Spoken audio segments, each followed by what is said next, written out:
اعوذ باللہ من الشیطان الرجیم بسم اللہ الرحمن الرحیم الحمد للہ رب العالمین الرحمن الرحیم مالک یوم الدین إياك نعبد وإياك نستعين اهدنا الصراط المستقيم صراط الذين أنعمت عليهم غير المغضوب عليهم ولا الضالين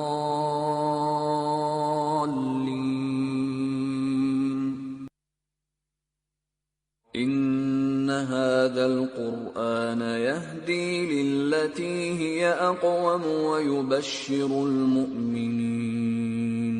ويبشر المؤمنين الذين يعملون الصالحات أن لهم أجرا كبيرا. السلام علیکم ورحمۃ اللہ وبرکاتہ. امید ہے کہ آپ سب خیریت سے ہوں گے. آج ہم انشاءاللہ تعالی اپنے سیشن کے 10ویں کلاس کا آغاز کریں گے اور آج ہم ام مریم علیہ السلام اور ام عیسیٰ علیہ السلام کے حوالے سے گفتگو کریں گے.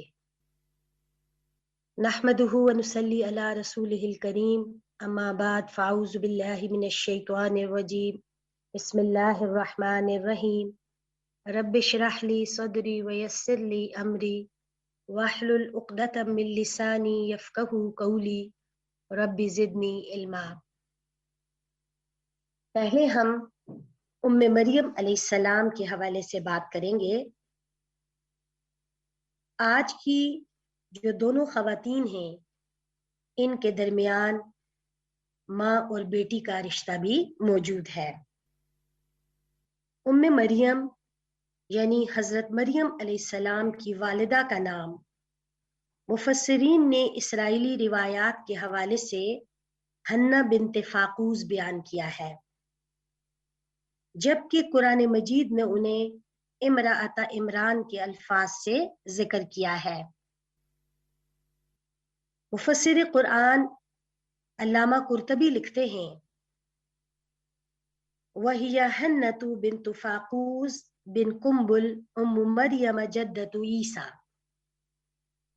یعنی وہ حنہ بنت فاقوس بن قنبل تھیں جو مریم کی والدہ تھیں اور عیسیٰ علیہ السلام کی نانی تھی. ام مریم کا ایک خاص مقام ہے اور اللہ سبحانہ و تعالی نے قرآن مجید میں سورت آل عمران میں ان کا ذکر کیا ہے. سورت آل عمران کی آیات 35 اور 36 سنتے ہیں. إذ قالت امرأة عمران رب إني نذرت لك ما في بطني محررا فتقبل مني إنك أنت السميع العليم. فلما وضعتها قالت رب إني وضعتها أنثى والله أعلم بما وضعت وليس الذكر كالأنثى وإني سميتها مريم وإني أعيذها بك وذريتها من الشيطان الرجيم. اللہ تعالیٰ کا ارشاد ہے، جب عمران کی بیوی نے کہا اے میرے رب جو میرے پیٹ میں ہے میں نے آزاد کر کے تیری نظر کیا، سو تو مجھ سے قبول فرما، بے شک تو سننے والا جاننے والا ہے. پھر جب اسے جنم دیا تو کہا اے میرے رب میں نے تو لڑکی جنم دی ہے اور جو اس نے جنم دیا تھا اللہ اسے خوب جانتا ہے. اور لڑکا لڑکی کی طرح نہیں ہوتا، اور میں نے اس کا نام مریم رکھا، اور میں اسے اور اس کی اولاد کو شیطان مردود سے تیری پناہ میں دیتی ہوں۔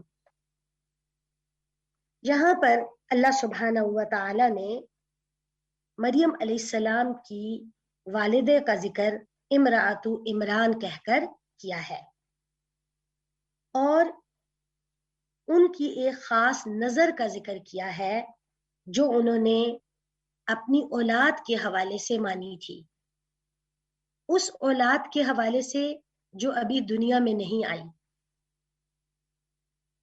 تو یہاں پر ہم دیکھتے ہیں کہ ام مریم علیہ السلام کا ایک خاص کردار نظر آتا ہے۔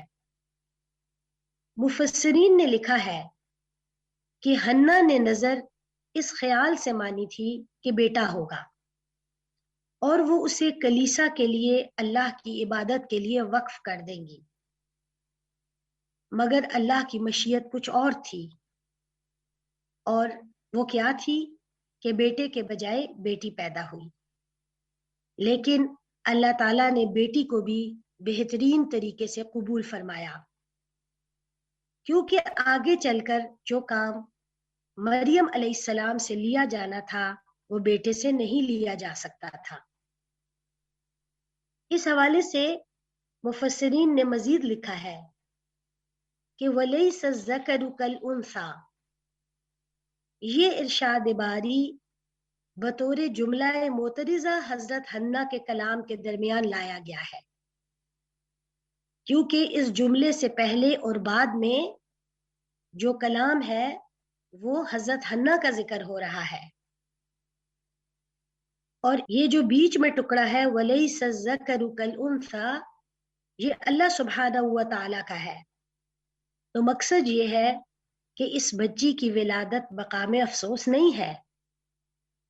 جس لڑکے کی آرزو تم کیا کرتی تھیں وہ اس بچی کا مقابلہ کیسے کر سکتا ہے جو ہم نے تم کو عطا کی، کیونکہ اس کی ذات سے برکت، رحمت اور ہدایت کی جو کرنیں پھوٹیں گی وہ ایک عالم کو منور کر دیں گی۔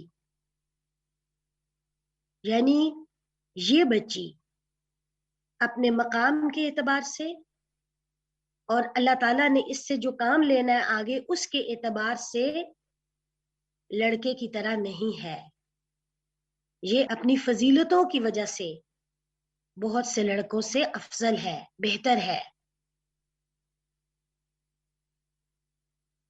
یہاں پر اگر ہم غور کریں تو ہم جان سکتے ہیں کہ اللہ کو سب سے بڑھ کر یہ معلوم تھا کہ وہ لڑکی ہے،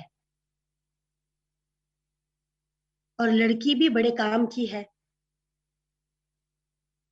ام مریم علیہ السلام کو یہ پریشانی کیوں ہوئی کہ یہ تو لڑکی پیدا ہو گئی؟ کیونکہ لڑکی ہر دور میں بیچاری ہی رہی۔ عموماً ہم دیکھتے ہیں کہ لڑکی کا پیدا ہونا والدین اور دیگر عزیز و اقربا کے لیے خوشی کا سبب نہیں ہوتا، حالانکہ لڑکی یا عورت نصف انسانیت ہے، اور جس کو اللہ نے چاہا لڑکا بنایا اور جس کو چاہا لڑکی بنایا، جس کو چاہے وہ بیٹے دے اور جس کو چاہے بیٹیاں دے، اور جس کو چاہے کچھ بھی نہ دے، یہ سب اس کے فیصلے ہیں۔ تو جب کوئی بھی شخص خواہ وہ مرد ہو یا عورت بیٹی کے پیدا ہونے پر غمگین ہوتا ہے یا ناراضگی کا اظہار کرتا ہے تو دراصل یہ ایک جرم ہے، اور یہ رضیت باللہ ربن ہونے کے خلاف عمل ہے۔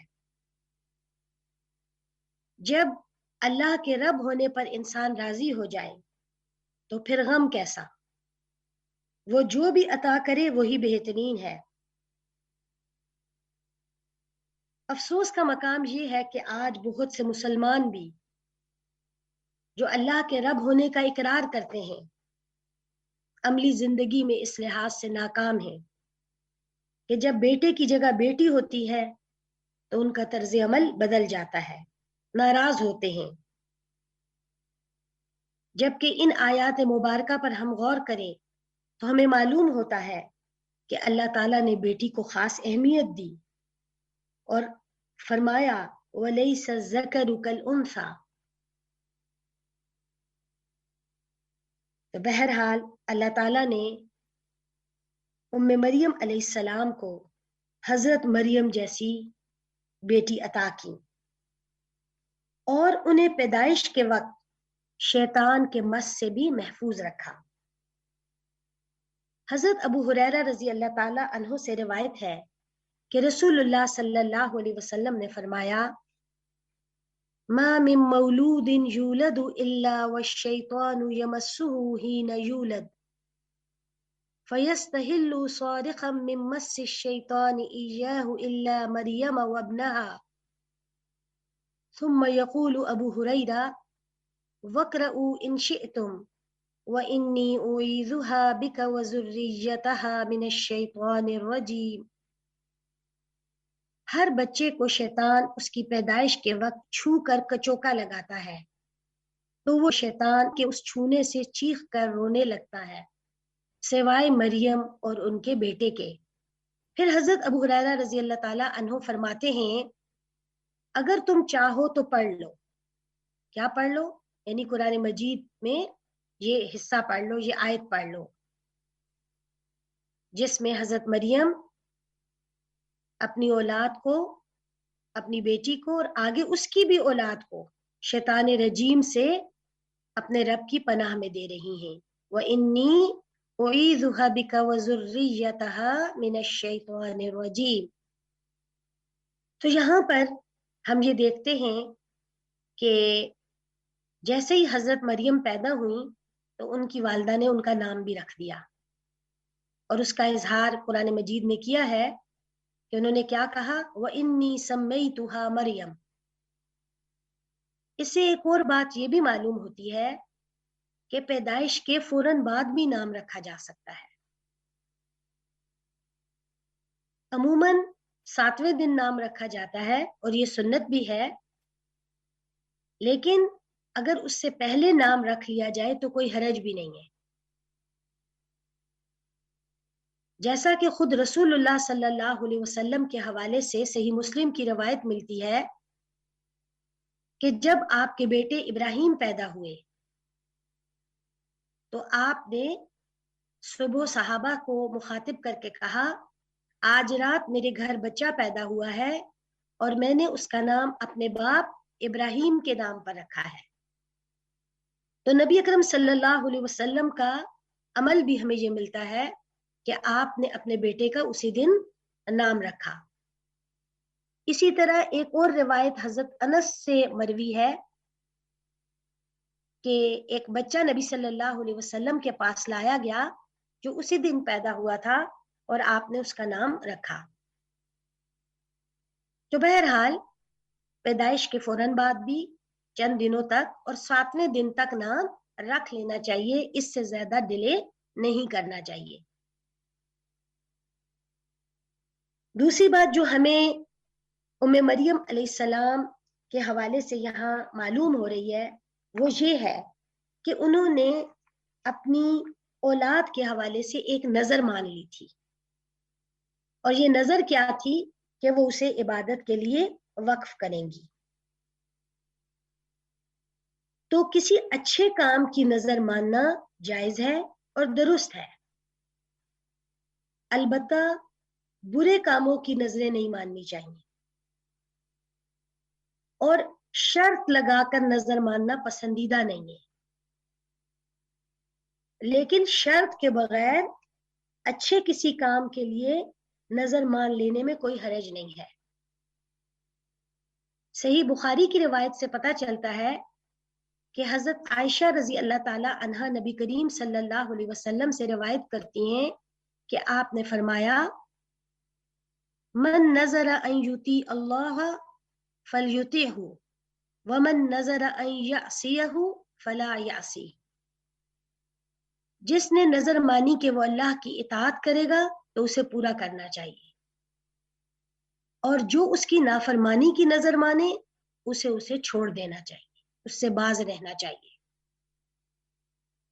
تو بہرحال چونکہ ام مریم علیہ السلام حنا بنت فاقوس جو تھیں، انہوں نے نظر مانی تھی کہ میں اپنی اولاد کو اللہ کی عبادت کے لیے وقف کروں گی، تو اب اگرچہ وہ بیٹی پیدا ہوئی لیکن انہوں نے انہیں اللہ کی عبادت کے لیے کلیسا میں چھوڑ دیا، اور وہیں پر حضرت مریم پروان چڑھنے لگی۔ قرآن مجید کا یہ جو مریم کے حوالے سے مختصر بیان ہے، اس سے حضرت مریم کی والدہ ایک مثالی خاتون نظر آتی ہیں، اور ان کی زندگی سے جو اسباق ہمیں ملتے ہیں وہ یہ ہیں۔ نمبر 1، ایک خاتون کی نگاہ کی وسعت کا اندازہ ہوتا ہے کہ وہ نہ صرف اپنی اولاد بلکہ آگے اس کی اولاد کی بھلائی اور بہتری کے بارے میں سوچتی ہیں۔ ایک ماں سب سے بڑھ کر اپنی اولاد کا اچھا سوچتی ہے، مگر جو حنا نے سوچا ایسا کم ہی مائیں سوچتی ہیں۔ قرآن مجید نے اس ضمن میں ان کی 2 اہم باتیں بیان کی ہیں۔ پہلی، انی نذرت لک ما فی بطنی محررا فتقبل منی، یعنی اولاد کو اپنی ذاتی غرض کے لیے پالنے، بڑھاپے میں سہارا بنانے اور اس سے کسی بھی طرح کی دنیاوی منفعت کی وابستگی کے بجائے اسے اللہ کے لیے وقف کر دینے کی نیت کرنا اور اس کی نظر مان لینا، یہ ایک بہت دور اندیشی کی بات تھی۔ بچے کی پیدائش سے قبل جبکہ ابھی معلوم بھی نہیں کہ وہ بیٹا ہے یا بیٹی، اسے اللہ کی عبادت اور اس کے دین کی ترویج کے لیے وقف کر دینا والدہ مریم کی انتہائی دور اندیشی اور سمجھ بوجھ کی دلیل ہے۔ اور انسان کی اگر نیت درست ہو اور وہ اخلاص پر مبنی ہو تو اللہ بھی اس کی پھر بہترین قدردانی کرتے ہیں، اللہ نے بھی پھر بہترین طریقے سے اس بچی کو قبول کیا۔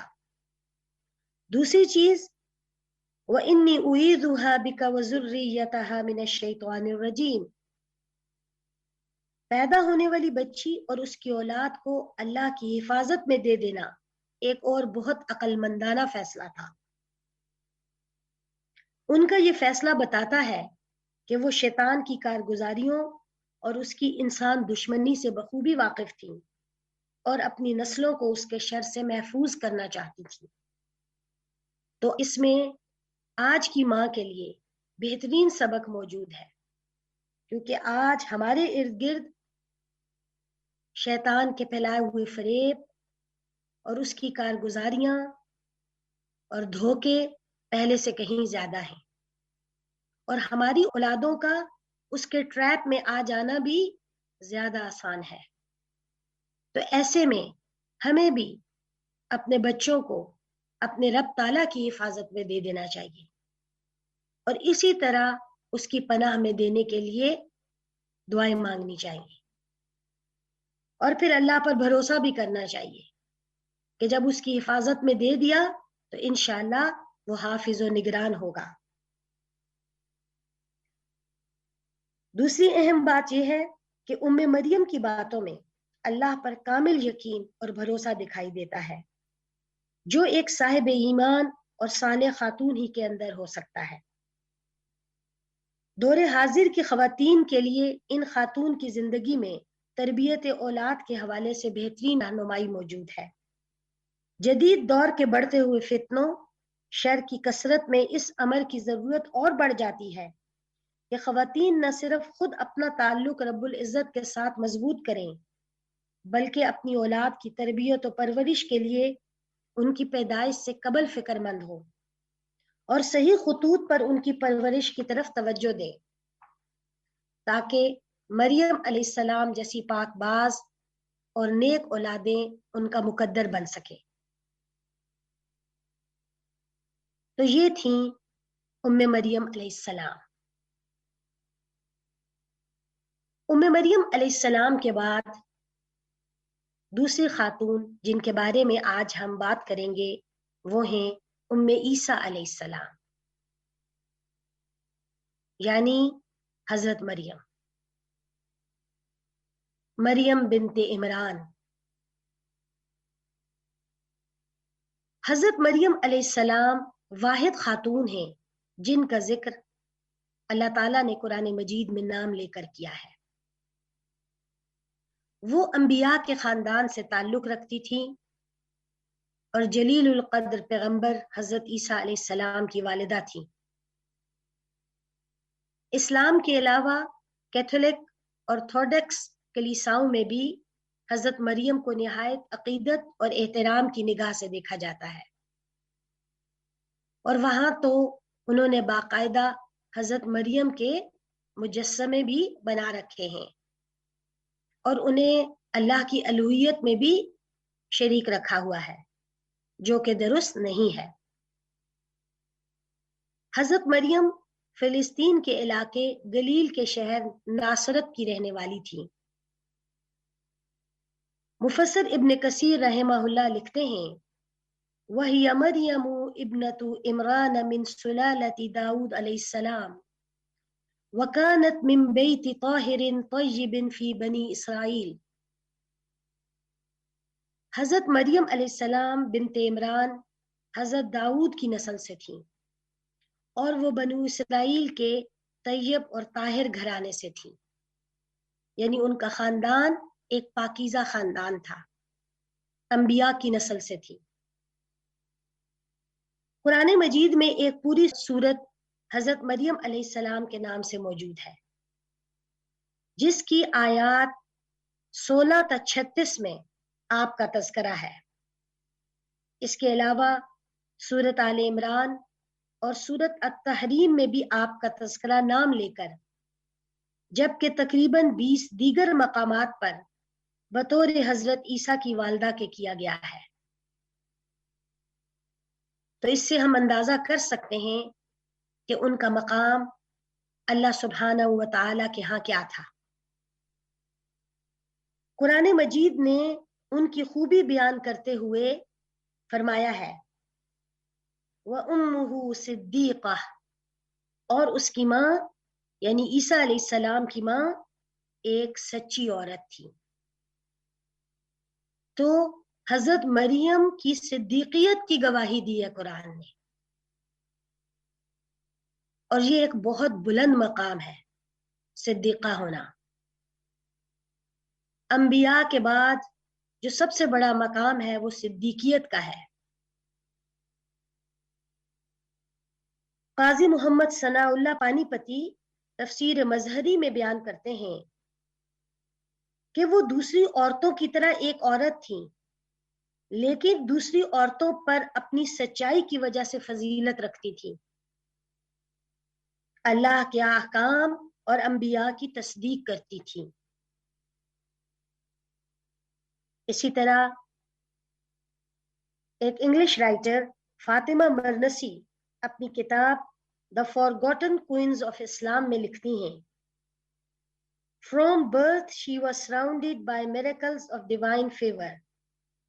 As a young woman, she received the angelic annunciation of a child from God's Spirit, a word from God cast into Mary, whose name was the Christ Jesus, son of Mary, chosen to be one of God's righteous prophets. The angels also gave Mary glad tidings that God had chosen and purified her, had chosen her above the women of the world. And the Quranic revelation celebrates Mary as an example for the believers because of her chastity, obedience, and faith. یعنی اللہ سبحانہ و تعالیٰ نے حضرت مریم علیہ السلام کو ان کی پیدائش ہی سے معجزات دیے تھے، معجزات نے انہیں گھیر رکھا تھا، اور ایک نوجوان خاتون کی صورت میں بھی انہیں اللہ تعالیٰ کی طرف سے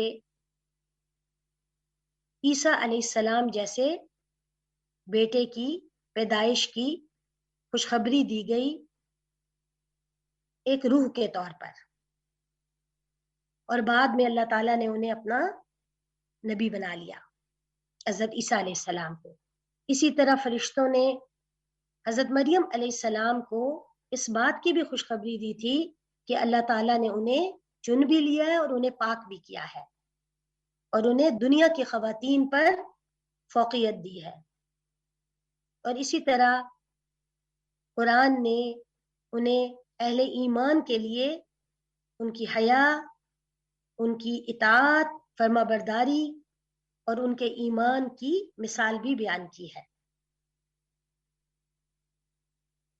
اور یہ مثال کہاں بیان ہوئی ہے؟ یہ مثال سورۃ التحریم میں بیان ہوئی ہے. سورۃ التحریم کی آیت نمبر 21 میں اللہ تعالیٰ کا ارشاد ہے وَمَرْيَمَ ابْنَتَ عِمْرَانَ الَّتِي أَحْصَنَتْ فَرْجَهَا فَنَفَخْنَا فِيهِ مِنْ رُوحِنَا وَصَدَّقَتْ بِكَلِمَاتِ رَبِّهَا وَكُتُبِهِ وَكَانَتْ مِنَ الْقَانِتِينَ. اور مریم عمران کی بیٹی جس نے اپنی عصمت کی حفاظت کی، پھر ہم نے اس میں اپنی طرف سے روح پھونکی اور اس نے اپنے رب کی باتوں کو اور اس کی کتابوں کو سچ جانا اور وہ فرما برداری کرنے والوں میں سے تھی. کیا زبردست اللہ سبحانہ و تعالی نے اپنی بندی کی خوبیاں بیان کی ہیں، اور اس میں کس قدر ہم سب کے لیے سیکھنے کی باتیں موجود ہیں. قرآن مجید نے اس آیت میں 3 خوبیاں بیان کی ہیں. شرم و حیا کی حفاظت ان کا پہلا خاص وصف تھا. قرآن مجید کے اس بیان نے ان پر لگائے گئے تمام غلط الزامات کی تردید کر دی. وہ الزامات جو حضرت عیسیٰ علیہ السلام کی معجزانہ ولادت کے نتیجے میں ان پر زنا کے حوالے سے لگائے گئے. قرآن کا یہ بیان ان کا شافی جواب ہے، یعنی کہ خود اللہ تعالیٰ نے کیا فرمایا کہ انہوں نے اپنی عصمت کی حفاظت کی. التی احسنت فرجہا، اہل ایمان کے لیے بالعموم اور مومن خواتین کے لیے بالخصوص حضرت مریم کے عمل میں بہترین اسوہ موجود ہے. حالات و واقعات کچھ بھی ہو سکتے ہیں، مگر شرم و حیا کسی بھی مومنہ کا خاص وصف ہونا چاہیے. دوسری خوبی جو اس آیت مبارکہ میں بیان ہوئی وہ ان کا اللہ تعالیٰ کے کلمات اور اس کی کتابوں کی تصدیق کرنا ہے، کہ جو بھی اس وقت کے انبیاء پر نازل ہو چکا تھا وہ اس سب پر ایمان رکھتی تھی اور دل سے اس کو تسلیم کرتی تھی اور اس کے مطابق اپنے عمل کرتی تھی. اسی لیے تیسرا جو وصف ان کا اللہ تعالیٰ نے بیان کیا وہ ان کا قانت ہونا ہے. وَكَانَتْ مِنَ الْقَانِتِينَ، وہ فرما برداروں میں سے تھی، اور یہ فرما برداری ان کی زندگی میں نمایاں نظر آتی ہے. تو بہرحال حضرت مریم علیہ السلام کا تفصیلی جو ذکر ہے قرآن مجید میں وہ اللہ تعالیٰ نے سورہ مریم میں کیا ہے تفصیل کے ساتھ. تو سورہ مریم کی آیات نمبر 16 سے 21 تک سنتے ہیں. واذكر في الكتاب مريم إذ انتبذت من أهلها مكانا شرقيا فاتخذت من دونهم حجابا فأرسلنا إليها روحنا فتمثل لها بشرا سويا قالت إني أعوذ بالرحمن منك إن كنت تقيا قال إنما أنا رسول ربك لأهب لك غلاما زكيا قالت أنى يكون لي غلام ولم يمسسني بشر ولم أك بغيا قال كذلك قال ربك هو علي هين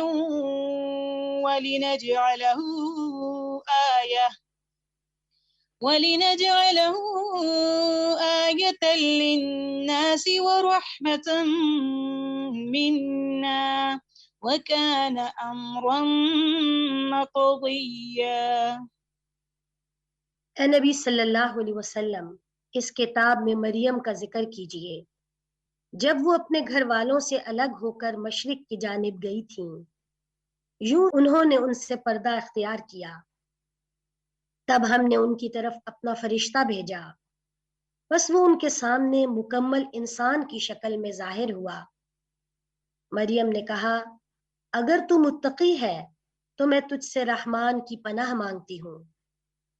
اس نے کہا، میں تو بس آپ کے رب کا پیغام رساں ہوں تاکہ آپ کو پاکیزہ بیٹے کی خوشخبری دوں۔ مریم نے کہا، میرے ہاں بیٹا کیسے ہوگا؟ مجھے تو کسی بشر نے چھوا تک نہیں اور نہ میں کوئی بد کردار ہوں۔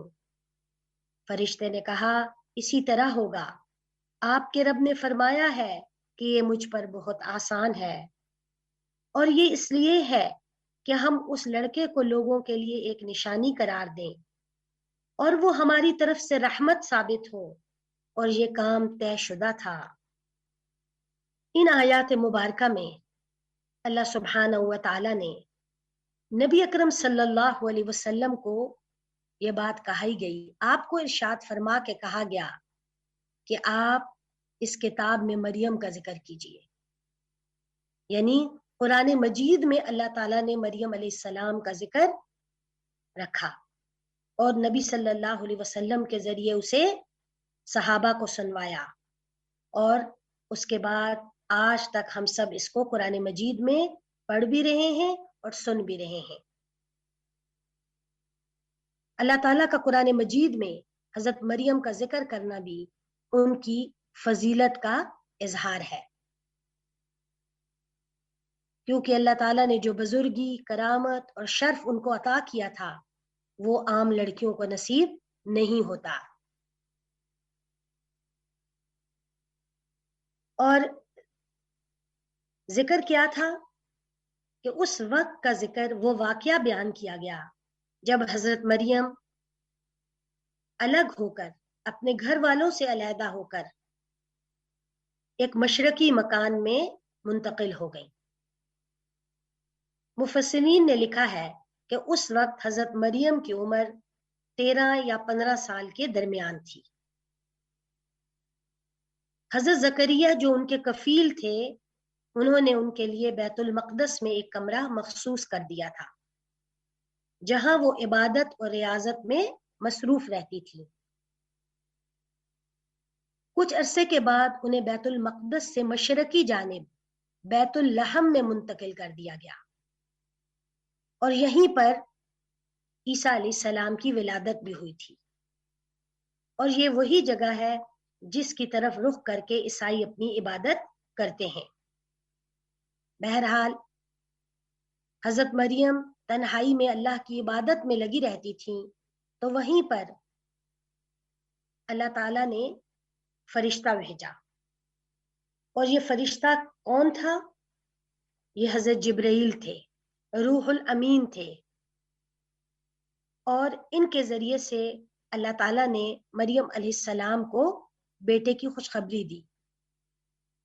چونکہ حضرت جبرائیل علیہ السلام انسانی شکل میں وہاں آئے تھے،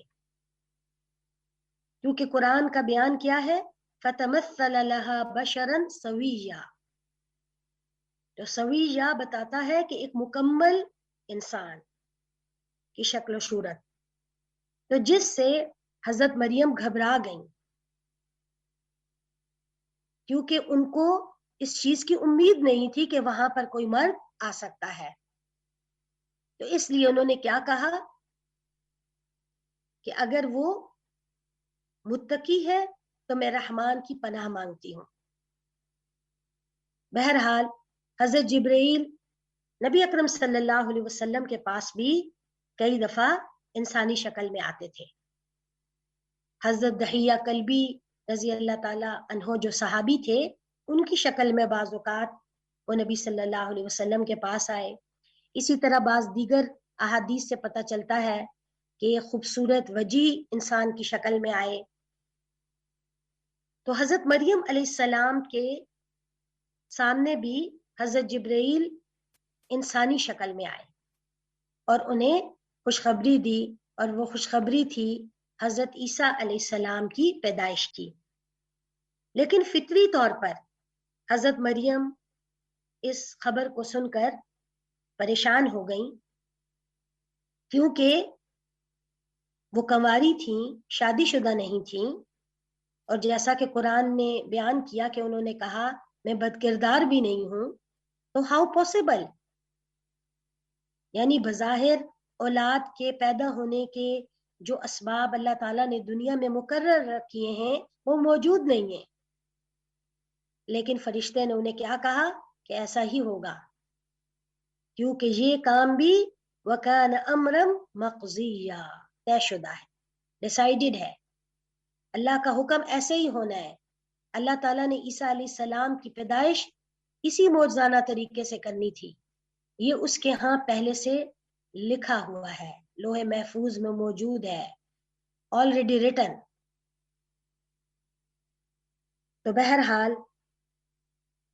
اللہ تعالیٰ نے ان کے ذریعے سے حضرت عیسیٰ کو پیدا کرنا تھا، اور یہ خوشخبری ان کو دے دی گئی۔ مفسر ابن کثیر اس حوالے سے بیان کرتے ہیں، اللہ تعالیٰ اس بچے کو اور اس واقعے کو اپنے بندوں کی تذکیر کا سبب بنا دے گا۔ یہ قدرت الہی کی ایک نشانی ہوگی تاکہ لوگ جان لیں کہ وہ خالق ہر طرح کی پیدائش پر قادر ہے۔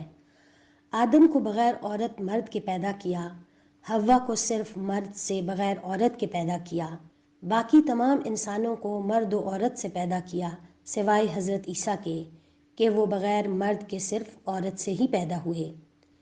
بس تقسیم کی یہ 4 ہی صورتیں ہو سکتی تھیں جو سب پوری کر دی گئیں، اور اپنی کمال قدرت اور عظیم سلطنت کی مثال قائم کر دی۔ فی الواقع نہ اس کے سوا کوئی معبود ہے اور نہ ہی پروردگار۔ بس تقسیم کی یہ 4 ہی صورتیں ہو سکتی تھیں جو سب پوری ہو گئیں۔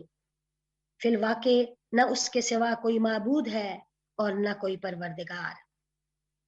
تو وہ رب تعالیٰ اکیلا ہی اس بات پر قادر ہے کہ جب چاہے جس طرح چاہے اپنے فیصلوں کو نافذ کر دے۔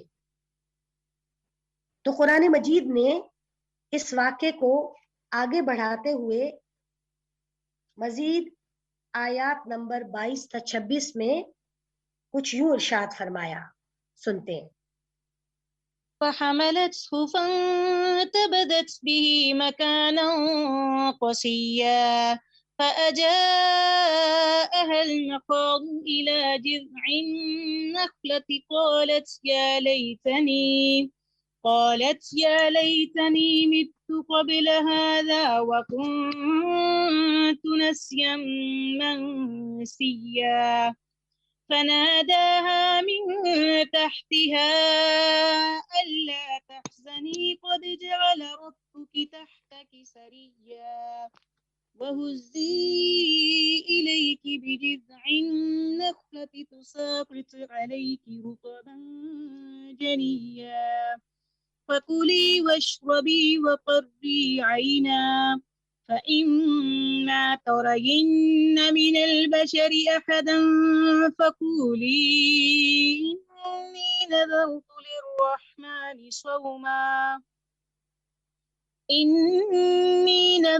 للرحمن صوما فلن أكلم اليوم إنسيا۔ اور مریم اس بچے سے حاملہ ہو گئیں اور وہ اسے لے کر دور چلی گئیں۔ پھر زچگی کا درد انہیں کھجور کے تنے کی طرف لے آیا، کہنے لگیں اے کاش میں اس سے پہلے مر گئی ہوتی اور میں ایک بھولی بسری یاد بن گئی ہوتی۔ فرشتے نے مریم کے پیروں کے نیچے سے آواز دی، غم نہ کرو، تمہارے رب نے تمہارے قدموں میں ایک چشمہ جاری کیا ہے، اور کھجور کے تنے کو ہلاؤ تو تم پر تازہ کھجوریں گریں گی، بس تم خود بھی کھاؤ پیو اور اپنی آنکھیں ٹھنڈی کرو، اور اگر کوئی آدمی نظر آئے تو کہہ دینا کہ میں نے رحمان کے لیے روزے کی نظر مانی ہے، اس لیے آج میں کسی آدمی سے بات نہیں کروں گی۔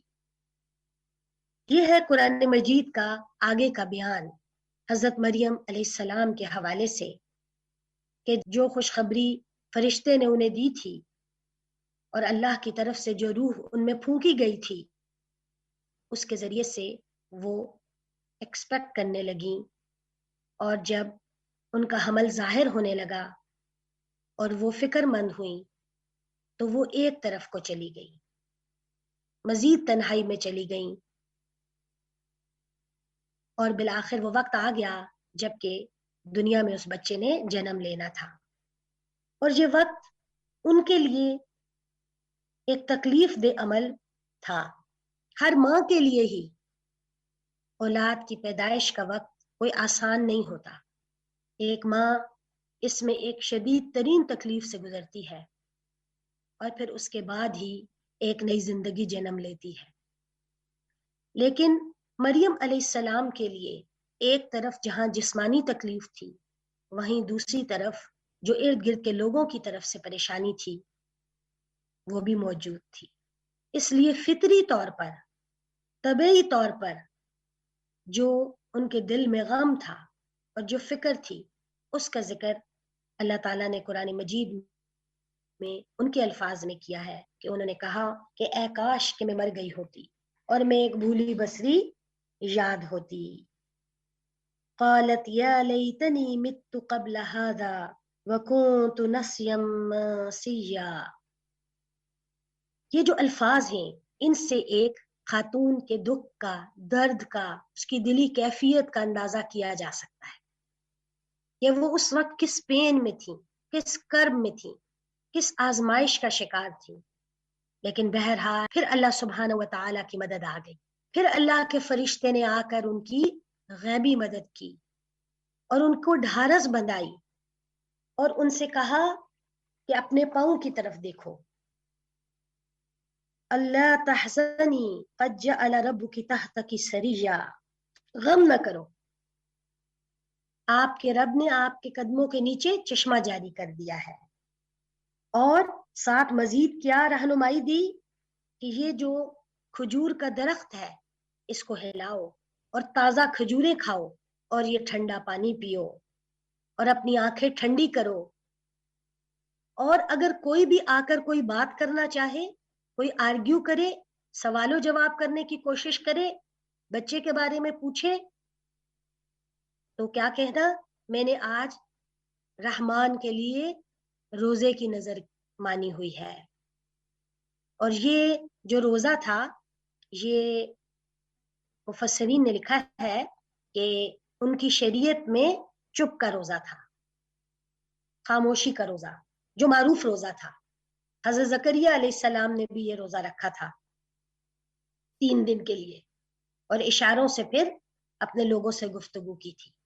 تو یہ ایک معروف بات تھی ان کے معاشرے میں، ان کی شریعت میں۔ تو جب خاموشی کا روزہ رکھ لیا جائے گا تو کوئی جواب نہیں دینا پڑے گا، تو ان کی شریعت میں تو یہ ایک شریعت کا حصہ تھا اور یہ بہت سے سوالوں سے بچنے کا ذریعہ تھا۔ ہماری شریعت میں اگرچہ ایسا کوئی روزہ تو نہیں ہے، لیکن بہت سے سوالوں سے بچنے کے لیے یا بہت سے غیر ضروری سوالوں کا جواب دینے کا بہترین طریقہ بھی یہی خاموشی ہے، کیونکہ ہر چیز کا جواب نہیں ہوتا، بہت سی چیزوں کا جواب خاموشی ہوتی ہے، اور ان کا جواب اللہ سبحانہ و تعالیٰ کے حوالے کرنا ہوتا ہے، اور اللہ تعالیٰ ہی ان کا جواب اپنے وقت پر دے دیتے ہیں یا اس کے لیے اسباب پیدا کر دیتے ہیں۔ تو یہاں پر تو خصوصی طور پر حضرت مریم علیہ السلام کو چپ کا روزہ رکھنے کی تلقین کی گئی اور انہوں نے یہ روزہ رکھ لیا۔ اہل علم نے لکھا ہے کہ قدم قدم پر اللہ نے انہیں اپنی عنایات سے سرفراز کیا۔ اس تنے کو ذرا جھنجھوڑو، تمہارے کھانے کے لیے عمدہ پکی ہوئی کھجوریں قدموں میں آ گریں گی۔ وہی رب جو حجرہ عبادت میں بے موسم کے پھل کھلایا کرتا تھا، آج وہی ایام زچگی میں تازہ اور میٹھی کھجوروں کا اہتمام کر رہا ہے۔ سبحان اللہ، کیا رب ہے! اور یہ خاتون جس کی عموماً معاشرے میں کوئی حیثیت نہیں ہوتی، جس کو کچھ سمجھا نہیں جاتا، لیکن جب وہ اپنے رب کی بندی بن جاتی ہے اور اپنے رب کی اطاعت کرتی ہے اور اپنے رب کے لیے ہر کام کر رہی ہوتی ہے تو پھر اللہ سبحانہ و تعالیٰ اس کی کیسی قدردانی فرماتے ہیں. تو یہاں پر بھی اللہ تعالیٰ نے ان کی اس تکلیف کے وقت کو آسان کیا، بہت سی آسانیاں پیدا کی ان کے لیے. اس کے بعد قرآن مجید واقعے کو اسی صورت میں مزید آگے بڑھاتا ہے اور آیات نمبر 27 سے 33 میں فرماتا ہے، سنتے ہیں. فأتت به قومها تحمله قالوا يا مريم لقد جئت شيئا فريا يا أخت هارون ما كان أبوك امرأ سوء وما كانت أمك بغيا فأشارت إليه قالوا كيف نكلم من كان في المهد صبيا قال إني عبد الله آتاني الكتاب وجعلني نبيا وجعلني مباركا أينما كنت وأوصاني بالصلاة والزكاة ما دمت حيا وبرا بوالدتي ولم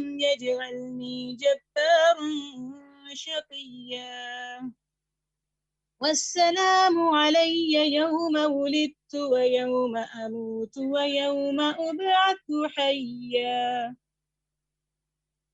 پھر وہ اس بچے کو اٹھا کر اپنی قوم کے پاس لے آئی. لوگوں نے کہا، اے مریم تو نے یہ کیا غضب کی حرکت کی؟ اے ہارون کی بہن، نہ تیرا باپ برا آدمی تھا اور نہ ہی تیری ماں بد کردار تھی. تو مریم نے بچے کی طرف اشارہ کیا. لوگ کہنے لگے، ہم اس بچے سے کیسے بات کریں جو ابھی گہوارے میں ہے؟ بچے نے کہا، میں اللہ کا بندہ ہوں، اس نے مجھے کتاب دی ہے اور مجھے نبی بنایا ہے، اور میں جہاں بھی ہوں مجھے بابرکت بنایا ہے اور زندگی بھر نماز اور زکوٰۃ کی پابندی کا حکم دیا ہے اور اپنی والدہ کے ساتھ بہتر سلوک کرنے والا قرار دیا ہے، اور اس نے مجھے سرکش اور شقی نہیں بنایا. اور سلام ہو مجھ پر جس روز میں پیدا ہوا، جس روز میں وفات پاؤں گا اور جس روز دوبارہ زندہ کر کے اٹھایا جاؤں گا. تو اللہ سبحانہ و تعالیٰ نے حضرت مریم علیہ السلام کو چونکہ خاموش رہنے کا حکم دے دیا تھا کہ اللہ تعالیٰ نے ان کی پاک دامی اور ان کی پاک بازی کی گواہی ایک دودھ پیتے بچے کے ذریعے سے دینی تھی، اور وہ اقرار عیسیٰ علیہ السلام نے، بیبی عیسیٰ نے پنگوڑے میں کیا. ایک بچہ بول پڑا، اور یہ بھی کیا تھا؟ معجزہ تھا. کس کے حکم سے تھا؟ اللہ کے اذن سے تھا. اللہ نے انہیں پنگوڑے میں گویائی کی قوت عطا کی، بولنے کی طاقت عطا کی، اور پنگوڑے ہی میں انہوں نے ایک طرف اپنی نبوت کے حوالے سے لوگوں کو بتا دیا اور دوسری طرف اپنی ماں کے کردار کی گواہی دی. اور پھر مزید جو اللہ تعالیٰ نے انہیں جو خصوصیات دی تھیں ان کا بھی ذکر فرمایا. بہرحال حضرت مریم علیہ السلام کو اللہ سبحانہ و تعالیٰ نے اپنی خاص عنایت سے، خاص فضل و کرم سے عیسیٰ علیہ السلام جیسے صالح اور نیک بیٹے عطا کیے. ام عیسیٰ یعنی حضرت مریم علیہ السلام کے بارے میں رسول اللہ صلی اللہ علیہ وسلم نے فرمایا، کمل من الرجال کثیر ولم یکملوا من النساء الا مریم بنت عمران وآسیۃ امرأۃ فرعون. مردوں میں بہت سے کامل ہوئے مگر عورتوں میں سے صرف مریم بنت عمران اور فرعون کی بیوی آسیہ ہی کمال کو پہنچی. یہ وہ گواہی ہے جو کسی عام مرد کی دی ہوئی نہیں ہے، یہ وہ گواہی ہے جو نبی اکرم صلی اللہ علیہ وسلم کی ہے، اور آپ کی گواہی سے بڑھ کر کس کی گواہی معتبر ہو سکتی ہے. حضرت مریم کی تعریف اللہ تعالیٰ نے ان الفاظ میں بیان فرمائی کہ انہیں مطہرہ اور منتخب ہونے کی سند کے ساتھ ساتھ عالمین کی عورتوں کی سردار قرار دیا. سورت آل عمران کی آیات نمبر 42 اور 43 میں اللہ تعالیٰ نے فرمایا، وَإِذْ قَالَتِ الْمَلَائِكَةُ يَا مَرْيَمُ إِنَّ اللَّهَ اصْطَفَاكِ وَطَهَّرَكِ وَاصْطَفَاكِ واصطفاك على نساء العالمين يا مريم اقنتي لربك واسجدي واركعي مع الراكعين. اور جب فرشتوں نے کہا اے مریم بے شک اللہ نے تمہیں چن لیا ہے اور تمہیں پاکیزہ بنایا ہے اور تمہیں دنیا کی تمام عورتوں پر چن لیا ہے، اے مریم اپنے رب کی اطاعت کرو اور سجدہ کرتی رہو اور رکوع کرنے والوں کے ساتھ رکوع کرتی رہو۔ تو یہ تھا حضرت مریم کا مقام اللہ رب العالمین کے ہاں۔ حضرت مریم کے ان فضائل کی وجہ سے مفسرین حضرات نے یہ سوال بھی اٹھایا ہے کہ مریم یعنی وہ نبیہ تھیں یا نہیں۔ بعض مفسرین کا خیال ہے کہ قرآن مجید میں اصطفاء کی اصطلاح انبیاء کے لیے استعمال ہوئی ہے، چنانچہ ابو حیان نے اپنی کتاب البحر المحیط میں سورت آل عمران کی آیت 42 کی تفسیر کے تحت یہ قول نقل کیا ہے، وقیل نبوتها فإنه قیل إنها نبئت وكانت الملائکة تظہر لها وَتُخَاطِبُهَا بِرِسَالَةِ اللَّهِ لَهَا، یعنی کہا گیا کہ اس سے مراد نبوت ہے یعنی اصطفاء سے، کیونکہ فرشتے ان کے سامنے ظاہر ہوئے اور ان کا نام لے کر اللہ کا پیغام پہنچایا۔ امام قرطبی نے اس ضمن میں ایک تفصیلی بحث لکھی ہے اور اس میں انہوں نے کہا ہے قرآن و حدیث کا ظاہر یہ تقاضا کرتا ہے کہ حضرت مریم سارے جہان کی عورتوں سے افضل ہیں، حضرت حوا سے لے کر اس آخری عورت تک جس پر قیامت قائم ہوگی، کیونکہ ملائکہ نے اللہ تعالیٰ کی جانب سے جو بشارت وحی کے ذریعے ان کو پہنچائی اسی طرح جس طرح انبیاء کو پہنچائی، اس طرح یہ نبیہ ہیں اور نبی ولی سے افضل ہوتا ہے، بس یہ تمام عورتوں سے افضل ہیں، مطلقاً اولین و آخرین سب شامل ہیں، پھر ان کے بعد حضرت فاطمہ افضل ہیں، پھر ان کے بعد حضرت خدیجۃ الکبریٰ اور پھر ان کے بعد آسیہ۔ اسی طرح موسیٰ بن عقبہ نے قریب کے واسطے سے حضرت عبداللہ ابن عباس سے روایت کیا کہ رسول اللہ صلی اللہ علیہ وسلم نے فرمایا سارے جہان کی عورتوں کی سردار مریم ہیں، پھر فاطمہ، پھر خدیجہ اور پھر آسیہ ہیں۔ اللہ تعالیٰ نے حضرت مریم کو اس کے ساتھ خاص کیا ہے جو عورتوں میں سے کسی کو عطا نہیں فرمایا، اور وہ یہ ہے کہ روح القدس ان سے ہم کلام ہوئے، ان کے قریب ہوئے، اور عورتوں میں سے کسی کو یہ اعزاز حاصل نہیں ہوا اور انہوں نے اپنے رب کے کلمات کی تصدیق کی۔ تو امام قرطبی کے نزدیک ان تمام دلائل کی وجہ سے وہ حضرت مریم کو نبیہ تصور کرتے ہیں۔ امام ابن حزم فرماتے ہیں اسی طرح ہم دیکھتے ہیں اللہ تعالیٰ جبرائیل کو حضرت مریم کے پاس بھیجتا ہے اور ان کو مخاطب کر کے فرشتہ کہتا ہے کہ میں صرف تیرے رب کا بھیجا ہوا ہوں تاکہ تجھے ایک پاکیزہ لڑکا بخشوں۔ یہ حقیقی وحی اور اللہ کی طرف سے ان کی طرف حقیقی پیغام کے ذریعے حقیقی نبوت نہیں تو اور کیا ہے؟ کیا اس آیت میں صاف طور پر نہیں کہا گیا کہ حضرت مریم کے یہاں جبرائیل اللہ کا پیغام لے کر آئے؟ نیز حضرت زکریا جب مریم کے حجرے میں آتے تو ان کے پاس غیب سے رزق پاتے۔ اس کے علاوہ حضرت مریم کی نبوت پر ایک اور دلیل یہ بھی پیش کی جا سکتی ہے کہ اللہ نے سورت کاف ہا یا عین صاد میں ان کا ذکر انبیاء کے ساتھ کیا ہے اور اس کے بعد ارشاد فرمایا نبیوں میں سے وہ ہیں جن پر اللہ نے انعام کیا، آدم کی نسل سے اور ان سے جنہیں ہم نے نوح کے ساتھ سوار کیا، اور ابراہیم اور اسرائیل کی نسل سے، اور ان میں سے جنہیں ہم نے ہدایت دی اور چن لیا۔ آیت کے اس مفہوم میں مریم کی تخصیص کر کے ان کو انبیاء کی فہرست سے الگ کر دینا کسی طرح صحیح نہیں۔ یہ امام ابن حزم رحمہ اللہ کا استدلال ہے، یعنی ان کے دلائل ہیں۔ لیکن علماء نے یہ لکھا ہے، علماء کی اکثریت کا کہنا ہے کہ امام ابن حزم کے استدلال اپنی جگہ، لیکن نصوص قرآن اور احادیث صحیحہ سے اس بات کی وضاحت ہوتی ہے کہ مریم نبی نہ تھی۔ ان کی فضیلت اور بلند مقام اپنی جگہ ہے اور اس سے کوئی انکار ممکن نہیں، لیکن ان کا نبی ہونا ثابت نہیں ہے۔ یہی وجہ ہے کہ مفسرین قرآن کی اکثریت نے امام ابن حزم اور اسی طرح کے دیگر مفسرین کے اس اوپینین کو، اس تفرد کو یعنی جو ان کا ایک انڈیویجول اوپینین ہے اس کو امپورٹنس نہیں دی ہے، اور ان کا یہی کہنا ہے کہ حضرت مریم ایک چنی ہوئی خاتون تھیں، تمام دنیا کی خواتین پر اللہ تعالیٰ نے انہیں فضیلت عطا کی تھی، لیکن وہ نبی نہیں تھی۔ امام ابن تیمیہ رحمہ اللہ کہتے ہیں قاضی ابو بکر، قاضی ابو یعلا اور ابو المعالی نے اس پر اجماع نقل کیا ہے کہ عورتوں میں سے کوئی بھی نبی نہیں تھی، اور قرآن و سنت بھی اسی پر دلالت کرتے ہیں کہ عورتوں میں کوئی بھی نبیہ نہیں تھی، جیسا کہ اللہ تعالیٰ نے اپنے فرمان میں ذکر کیا ہے کہ آپ سے قبل ہم نے بستیوں میں جتنے رسول بھیجے وہ سب مرد تھے جن کی طرف ہم نے وحی نازل کی، اور اللہ تعالیٰ کا یہ بھی فرمان ہے کہ مسیح ابن مریم پیغمبر ہونے کے سوا کچھ نہیں، اس سے پہلے بھی بہت سے رسول گزر چکے اور ان کی والدہ صدیقہ تھیں۔ تو اس میں بیان کیا گیا ہے کہ ان کی والدہ جس درجے پر پہنچی اور جہاں انتہا ہوئی وہ صدیقیت کا درجہ ہے، نبوت کا نہیں۔